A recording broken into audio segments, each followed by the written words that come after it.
How's it going, everybody? It's me, Shane. I'm here to give you another Mushoku Tensei Jobless Reincarnation, episode 5 of season 2, entitled Ranoa Magical University. Nope, sorry, Ranoa University of Magic. I always want to say Magical University, but it's University of Magic. Regardless of such, please hit that like button, subscribe, and hit that notification bell to be notified of more videos and reviews such as this one. You know, it took me like 2 seasons, or took me 2 parts of first season and this second season and some special episodes to realize I've been calling the title wrong because it's Mushoku. I've been saying Mushoko, I think. No, Mushko. Yeah, Mushoku. It's Mushoku. Regardless of such, technically, this is the 6th episode when you think about it, because we had episode 0. And here, Rudy makes it to this magical place. As a matter of fact, when he first shows up, you see people in like witches' hat and wizards' hats. They're selling wands, all sorts of cool stuff. And he's there to meet with Genius, whatever. Eloise is going to stay with him because she's taking a liking to young men around his age. It's so weird. Like, you got to know the context of this. And a lot of the context is spilled within the light novels, right? But the reason why she won't try to do him is because he's Paul's kid. Although, yeah, she did explain last week that, she doesn't want to upset Roxy, right? That's why she won't do the thing with him, which she has strong, but you got a steady supply right there that won't really do what he needs it to do anyway. Oh, poor dude. And Rudy finds out that Eloise does all this because she's under a curse, that she will die if she does not, have relations with somebody on a regular basis. And we get the funny moments of, I guess they had to share in room, so every time he comes in, damn it, right? And he's really supportive because since she's joining him, I'm guessing she's gonna be kind of a special student too. She's wearing the uniform. He tells her, yeah, shorten up the skirt a little bit, make it right below your underwear line, so you can attract more men. And she's like, well, what if I get cold? And he suggests that she's wear stockings. And she's like, thank you. You're a genius, blah, blah, blah. I also think when he mentions to Genius early on about having someone close to him that's afflicted by a curse, I think he's talking about her. If he's not talking about her, I can't think of anybody else that he knows that has a curse. He doesn't know about his mom yet. And he certainly doesn't. I don't think anybody else who he's met has a curse either. So, or maybe he's talking about himself with his ED. Maybe.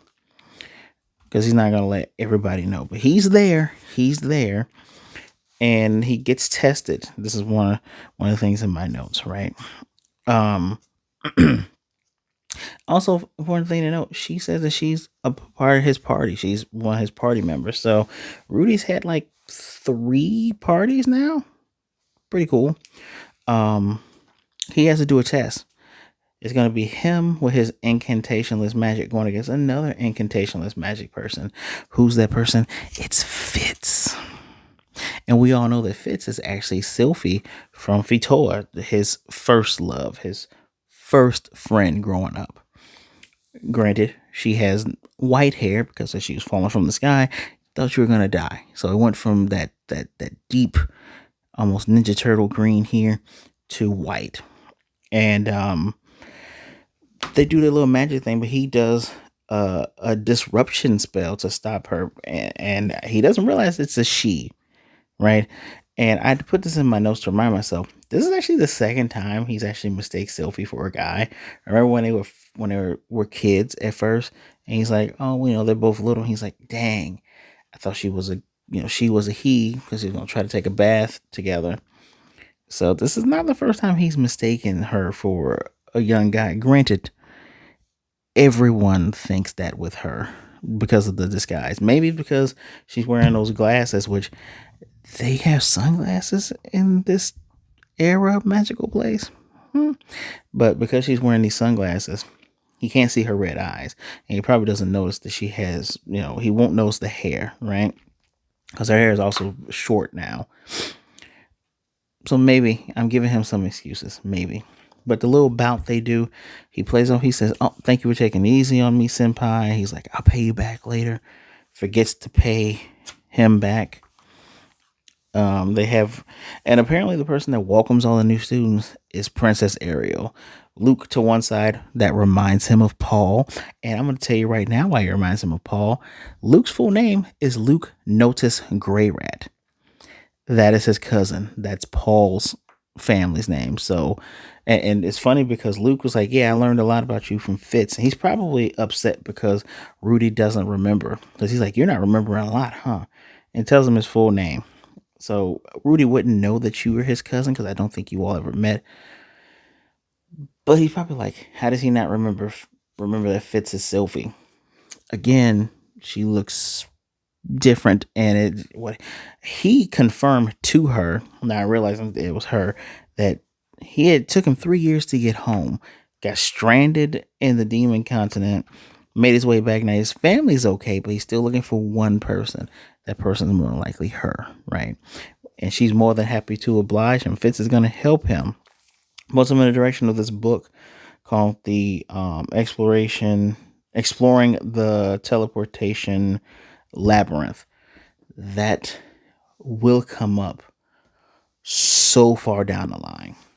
But we see the student body. Student body is beast people, humans, demons, and the flash that we got from last week was showing all these characters. As a matter of fact, the intro. I don't even think I mentioned the intro yet, but in the student body, she's just saying, you all come from different places, and Rudy in the mind, he's just like, so basically, don't make anybody uncomfortable. This kind of feels like a lecture. He's kind of nodding off because as a special student, doesn't pay tuition, doesn't have to attend a lot of the classes. He just has to at least show up to homeroom once a month.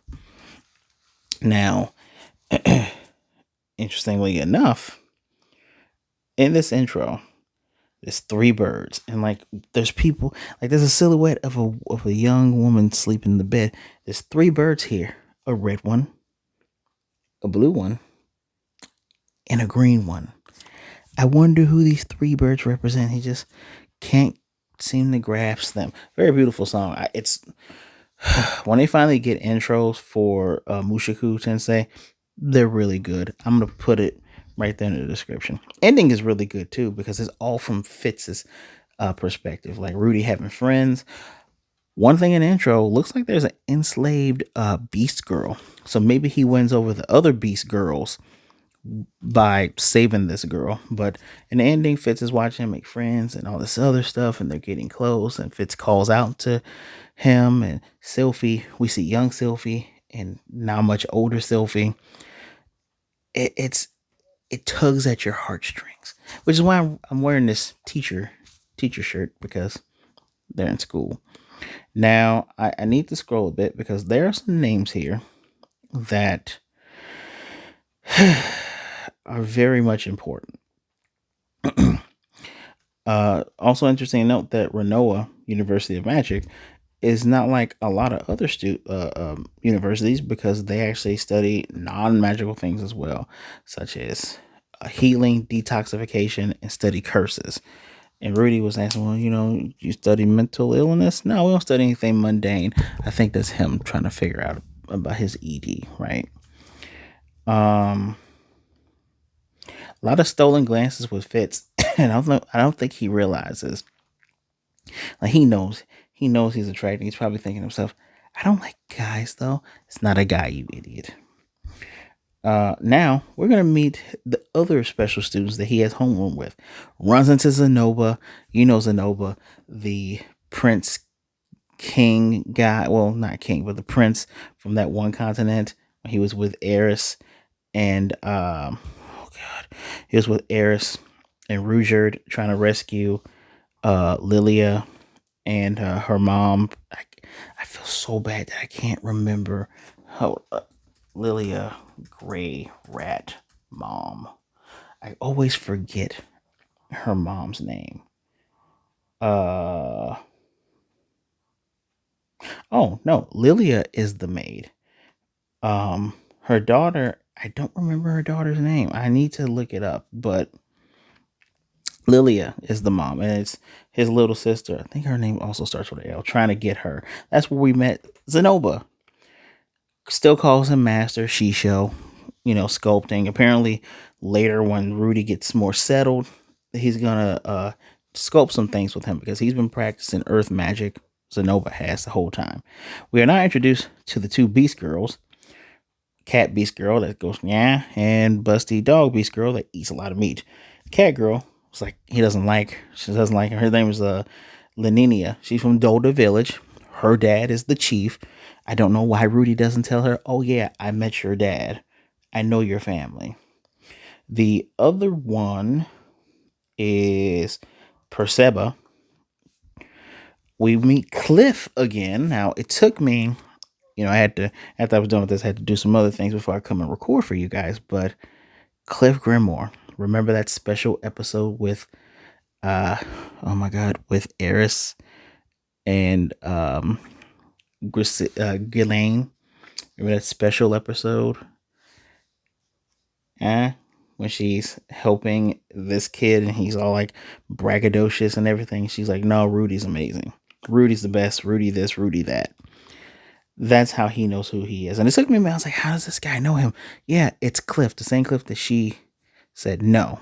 And he could tell that she was in love with Rudy. And Rudy doesn't know that dude is his rival, but yeah, that's his rival. We also, wondering how did you know her? And he could pick up on the fact that Rudy knows swordsmanship and magic. Dude's bragging about all the things he knows. Same thing he did with Eris. A lot of insecurities. Glad I remembered who he was without even have to look it up. There's also another student. Who's this other student's name? Nope, that's Eris. Miss Dude calls her Miss Silent, Miss Salibus, Miss Silent Miss, or whatever her name is. She's not in class. She doesn't have to come to homeroom. She's always in her lab. But since she's out and about, Zenoba's pretty sure that he run into her. And so these are the people he runs into. By the way, Luke has two girls on his side. While Zenoba explains literally the whole deal with Princess Ariel. A failed attempt at secession, came here out of those pretenses. He's also royal family, so he would know. Regardless of him being kind of off, he knows. Lucas, the bodyguard, probably has him there. Fitz is also the bodyguard. Now, when they did that duel, Rudy did notice that wand. He's like, that wand. Come on, bro. You gave her that wand. Just Rudy. Now, he does run into Fitzsylvia, I like the name. Does run into her in the library thinking, oh man, I didn't do anything for him. But I told you, with her explaining the book, him talking about the teleportation, meets up with her again because he stayed in the library too long, realizing he should probably bring a notebook. And he's walking. Fitz, and we did see it Fitz, but I don't think it was Ariel's panties. I think it was hers. The panties fall out of the window. And Rude's like, something white like snow. He's like, oh, excuse me. And as he trying to explain it, some girl busts open the thing, pervert, panty stealer, and all of them jump out with the brooms. And there's a gorilla girl. Her name is Gold. I'm tempted to just call her gorilla bitch. Her name is Goalie or something like that. Golida or Goliad. And this is almost an exact flashback of Rudy in his last life being picked on because they're like, yeah, you stole it. He's like, no, it fell out of the thing. Well, we're going to take you, and just grabs him, right? Just manhandles him, the ugly gorilla bitch. And Fitz comes down and literally says, yeah, no, those are Ariel's. I was folding up her stuff and they came down. And, the gorilla chick is like, oh, even if that's true, he's still not supposed to walk this path at night. This is only for girls. It's like, this is literally his first day. He does not know all the rules. Let's just drop it. Do it for me. And the gorilla, again, it's like, well, even though it's you, but, I gotta make an example out of him. Fitzsylvia takes out that wand and is like, I'm telling you, he did nothing wrong. Now you take your hands off of him, or would everyone here prefer a trip to the infirmary? Oh, love that girl. Time has been kind to her. Well, time has been kind to her personality because she is definitely not meek and timid, at least when it comes to defending Rudy. She almost accidentally calls him Rudy in the library, calls him Rudeus, because only those close to him call him Rudy. Rudy to booty. Shout out if you know Chalk Zone. And so does leave a mark, kind of throws him down, like, you don't let it happen again. And she's like, I'm sorry about that gorilla bitch. She never listens. She heals him. It's nighttime now. She heals him. He's saying you shouldn't say sorry. Do you help me? And she's like, anybody would. Remember Rudy's past experiences. He's like, I don't know about that. The fact that, he kind of showed her up at the test, didn't do anything for him in his mind, and thinking like, I need to start showing him more respect. Call him Master Fitz, like Fitz Senpai, which is a way of saying Master Fitz. And he does. And he doesn't know what he would have done if she was there. And she says, it feels strange to hear thank you coming from you. And he's like, why? She goes, I won't tell. And he starts, he's blushing and everything. Now, this is where the episode ends, but y'all, I can't wait for them to have that private conversation. He's like, I don't know why I feel like this towards you, because I like women, but maybe you and I could be friends or whatever. Probably gonna say it in his mind because he doesn't want anybody to know he has ED, but he's trying to figure it out. And I think it's cute, right? It's obvious, even in the ending, it's obvious that she misses this boy. It's actually kind of sad. I like the fact that I think when we saw her in episode 0, she had lost her memories from the fall, and then she got her memories back through confrontation and battle. No, she didn't lose her memories. She had her memories. I feel like did she lose her memories in the light novel? No, I remember she's trying to get back to Fitoa.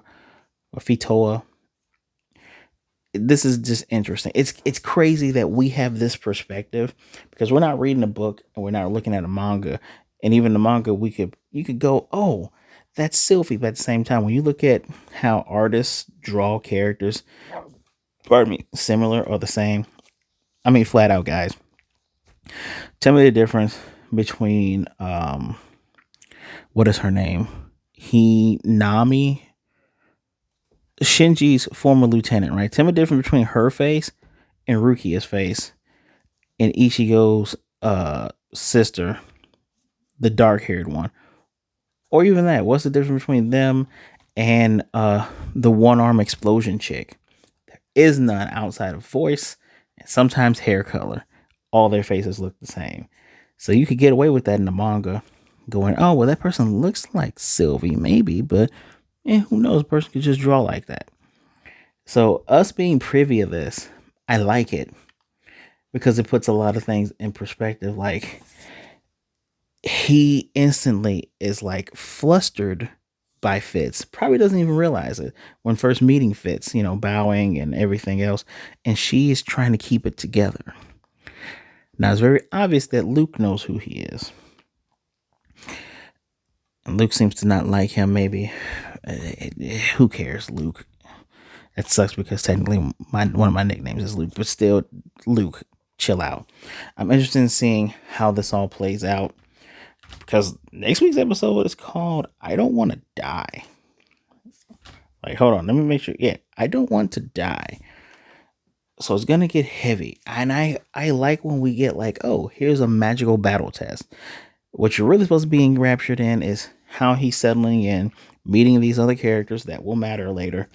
The scenery, because when he's going up the halls, very Hogwarts. If you remember the Gryffindor dorm commons halls, that's what it looked like when he was going up with all the pictures and everything. The library looks fantastic.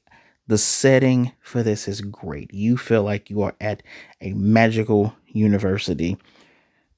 I love it when shows put much time into their backgrounds as they do with their characters. It's kind of something where American animation lacks, like Avengers Assembled, where it's like computer generated, all looks the same. I wish more shows, both anime and cartoons, would take more time and just showing and fleshing out background areas like that. It makes a difference. You think no one's paying attention, but people make note of that stuff, and I love it. I really, really love it. Let me check my notes here, make sure I'm not forgetting anything. Can't wait to meet that demon guy with the four arms and the purple hair and the ash colored body. He seems pretty interesting as a character. Um, but yeah, this is good. Rudy trying not to step on toes and trying to be himself. It looks like based on that ending, he will have more friends. Glad he has Zenoba. And Zenoba tells him, "Don't call me senpai. Just call me Zenoba." And Shisho will always be Shisho to me. It's nice. It's really nice. Just hope we don't have to deal with that gorilla chick again. Be funny if something happened to the gorilla chick. Like, remember the Demon Continent where he met those young adventurers, and he really, it didn't click to him that this is a life or death thing, and because he hesitated, I think one got killed and the other two got gravely injured. It's kind of makes me wonder if that gorilla chick's gonna end up with some mishap. Wonder how long we're gonna have Rudy in this university too. I'm actually quite curious. This is episode 5. I'm going to assume that we're gonna stop around episode 10 or 11. So we got another 5 or 6 weeks, maybe 12. So technically, this is episode 6. I'm gonna assume that we have 5 to 6 more episodes left. I'm having a good time. I have to give them two meeting up and this going from like isekai slice of life-ish um romance kind of thing. It's leaning more into that cute romance with that magical element, right? This guy is so far in his own head. I think that actually helps him. It may hinder him, but I think it helps him a lot. 5 out of 5. I really, really enjoyed this episode. I'm looking forward to seeing what else comes from all of this. Let me know what you think in the comment section down below. Did I miss anything? I don't think I did. This is one of those episodes where you need to watch it yourself. Only reason I'm taking so long is because I want you to have all those little details and nuances. Pay attention to how he is, especially when he helps Fitz up. Helps him up kind of ladylike. Like, oh, I can tell you never held a weapon before. Hands are kind of soft. Or when I'll never tell, blush on his face. Just come on, Rudy. You gotta know. Sylvie, why aren't you telling him? I digress. Thank you for taking some time out to listen to me talk about Mushoku Tensei. Please hit that like button, subscribe, and hit the notification bell so you can be notified of more reviews such as this one. Please be good, be blessed, be safe out there, be good to yourselves, be good to others. Either way it goes. Don't be a jerk, all right? Make sure you remember that you're not alone in this world and reach out to someone. One of the things I really like about this show is that it highlights that feeling of feeling isolated, but there are people around you. Communication is key. So reach out to somebody. Hold on. Just hold on as long as you can. Hold on even longer than that. Reach out to somebody because there's someone out there that would rather talk to you today than to mourn you and miss you tomorrow. All right, guys?